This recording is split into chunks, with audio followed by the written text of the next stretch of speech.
உனக்கு வந்து மணி, பவர், ஓகேங்களா, எல்லா விஷயமே வந்து உங்களுக்கு யோசிப்பீங்க. பவர், மணி, இன்ஃப்ளூயன்ஸு, ஓகேங்களா, இது எதுவுமே உன்கிட்ட கிடையாது. இப்போ தாவேக்கால வந்து பார்த்தீங்கன்னா ஆட்டோ டிரைவர் வந்து மாவட்ட செயலாளர் ஆக்கியிருக்காங்க.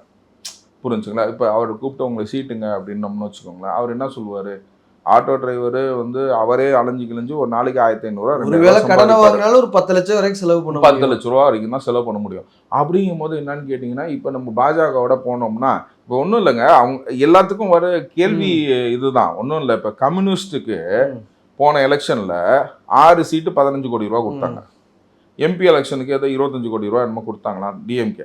ஸோ இந்த மாதிரி பெரிய கட்சிகள் லார்ஜர் அலையன்ஸ் வந்து பார்த்தீங்கன்னா இந்த மாதிரி கம்யூனிஸ்ட் உண்டியல் குலுக்கி போட்டியிட்ட கம்யூனிஸ்ட்டு, ஓகேங்களா, நல்ல கண்ணு ஐயா இருந்த நல்ல கம்யூனிஸ்ட்டு இன்னைக்கு கொத்தடிமைங்களாட்டம் போய் காசு வாங்குறாங்க.